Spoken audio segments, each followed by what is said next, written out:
welcome back to my channel. My name is Katie. So today's video is going to actually be a story time about the time I got lost in London going to pick up my birthday cake from Costco. So yeah, stay tuned. So I went to college and university in London. This story actually happened when I was in college.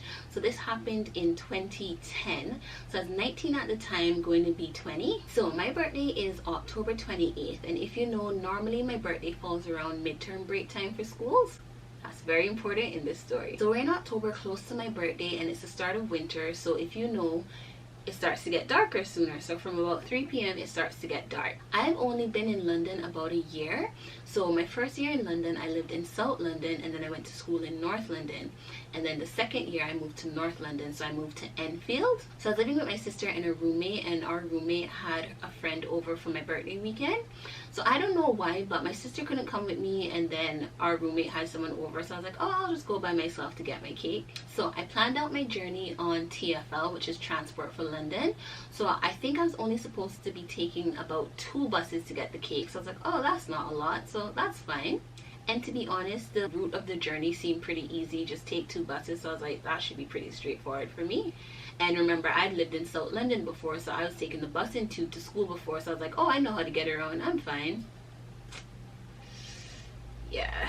To be honest, I don't remember what Costco it was I was going to, but looking online from Enfield, I think it's probably Costco in Watford I was supposed to be going to. I don't think it was a Chingford one, because that would have taken me back across London. So I think I was supposed to be going to Costco Watford. This happened like over 10 years ago. 10? Yeah, this happened over 10 years ago. So I think I was supposed to be going to Costco in Watford. So the first bus I took me to some station, and I had to change from my other bus. So I tried to use my Oyster card on the second bus, and it wouldn't work. Bus driver said that Oyster cards don't work on this bus. So clearly I'm outside London. Still didn't click to me. Anyway, so I paid my fare, went on that bus. Okay, so on this bus now, we're heading out of London because legit, it's just country. Like legit country. I've never gone, at that point, I've never been to the countryside of England. We're no longer in London. So legit, one bus stop is here, and then like you're traveling onto the next bus stop, right? On the bus there were about 5 of us. It's midterm break, so there's no school kids on the bus now. I think I left out around 2 p.m. or 2 to 3, somewhere around there, because it was still bright out when I left. So there were only 5 people on the bus. Tell me why everyone gets off before the stop that I'm supposed to get off at. Mind you, I don't know where I'm going. I've never taken this bus before in my life. Okay, Katie gets off at the stop it says to get off at. So I got off at the stop. It's getting closer. It's not nighttime. It's not dark. It's like evening time. You can see it's about to change to nighttime. So anyways, I get off the bus at the stop that it said to get off. And it was so weird because I don't see Costco. I'm looking, I don't see where to walk to Costco. So I'm legit just there like, okay, where am I? So I think wherever this was, it was like a slip road. So you can see the motorway like further across the road, and a slip road for like cars to go. So cars were like flying by me. So this time now I'm like, oh my god, where am I? So I have my phone, it's charged. So I'm trying to figure out where I am, how to get to Costco. It's getting scary now because it's actually getting really dark. So I'm there looking like, okay, when's the next bus coming? But mind you, I need to go on the other side because I don't know where I'm going, so I need to head back home. It's midterm break now, so because it's midterm break, the buses aren't as regular as they normally are. I walk down further now, and I see like this sign for like a cab. So I'm trying to text the number to get a cab, and it's like trying to ask me my location or some crap, and I didn't know where I was. So I was like, oh my god. And their cars are flying by. I'm trying to do like, hey, excuse me. No one's stopping. I don't know why they would stop, but well, thank god no one did stop, because I could have got kidnapped.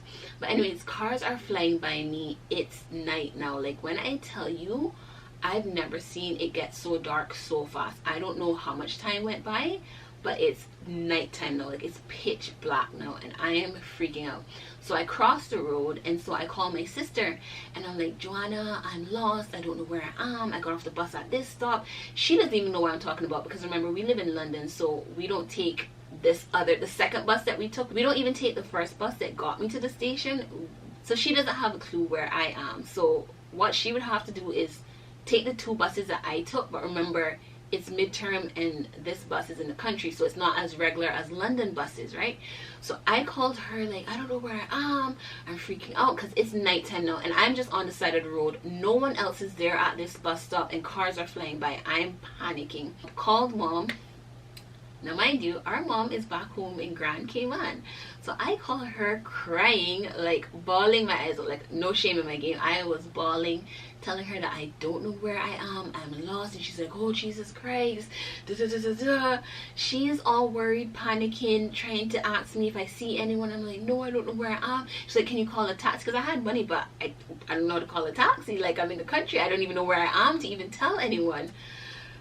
Big mess. So I tell you, big mess, big mess. See, my mom's in Grand Cayman. It's a 9-hour plane ride to London. What's she gonna do? Take a plane and then not even know where I am and come get me? I don't even know why I called her, but I was panicking. And I know she couldn't help me, but I was scared shitless, honest. Like, I've never been so scared in my life. Okay, maybe I have, but that's like top 5 moments of me being scared. So I called my friend Camille. So I met Camille at college and Camille had recently got a car.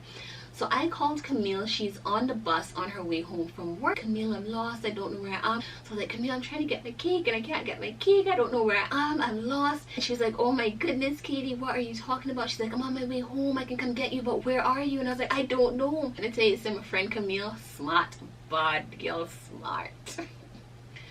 When I tell you, Camille is a lifesaver, like sent from God. So Camille says to me, she's like, are there any houses around? Do you see any houses, anything? And I was like, yeah, there's a house across the road. So she was like, go across the road and ask them for the postcode. So I was like, okay, let me do that. So I run across the street. This lady answers the door. So I explained to her that I'm lost.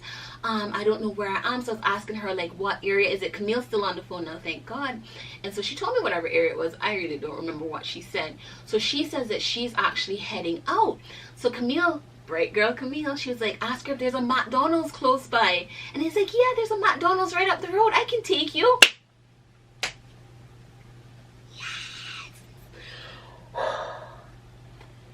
When I asked if there was a McDonald's and she said yes, right up the road, I can take you. Oh my God. When I tell you, heaven answered the doors for me, honestly. So I get in her car with a nice BMW Jeep too, you know. Anyway, so I get in her car, she puts her baby in the back seat, I get in the front seat, and so she takes me to McDonald's and she was really nice in the car ride. Camille said when I got to McDonald's, text her the postcode. So on the way, the lady, she was really nice, legit. She legit lived like 5 minutes from McDonald's. So she dropped me to the McDonald's. So when I got to the McDonald's, I just felt so safe. It's weird to feel safe at McDonald's. I felt safe from, like, I spoke to the lady, but I felt even safer at McDonald's because I actually saw people. Because before I was on the side of the road and I was just seeing cars fly by, like, no. So I took a picture of the receipt and sent to Camille the postcode. And she was like, okay, she'll come get me. So I was in McDonald's just eating my food. I called mom and let her know that Camille's coming to get me, and she was like, oh thank God, she can breathe now, etc. So just there at McDonald's waiting, eating my food. Not even an hour later, who's that walks in? Camille and her friend Lakima. Oh, I'm so excited. And funny thing is, we went to Camille's house and her mom's like, oh Katie, where's the cake? And I was like, the cake. It was so funny because I went through all that and I still didn't even have any birthday cake, but it is what it is. So yeah, so Camille and Lakima dropped me home. I did still have a good birthday, to be honest. I think that happened on a Wednesday or Thursday, and then I had a bunch of events and stuff planned for the weekend, so I still got to enjoy my birthday. I feel kind of bad because after that I did want to send that lady a thank you card or go back there with my sister and stop by and give her a card or something, and I didn't. I don't live in London now anyway, and I don't even remember the area now, but you know, I just really want to tell her thank you. I did tell her thank you that night, but you know, just to really let someone know how much you appreciate something. Camille knows how much I appreciate that. To this day, I thank her for, you know, coming to get me and just helping me through that situation, calming my nerves, getting me out of that situation, and then also coming to pick me up. Like, I really appreciate her. And anytime she comes to Cayman, full royal treatment. When I get married, I have to fly her in, like, legit. Like, she's my ride or die, and I really appreciate her. You know, good Jamaican people, you know. Takeaways from this video: don't travel alone, take a taxi if you don't know where you're going, and always have your phone charged. That's the story about me getting lost in London / outside of London, trying to pick up my birthday cake. Didn't get any cake, but I did make it back home safe, which is most important. Thank you so much for watching. I hope you like, comment, and subscribe. On a run from a given disaster, speed away from the holy mind, pride. That's where I never thought it would matter if I'm gone by now.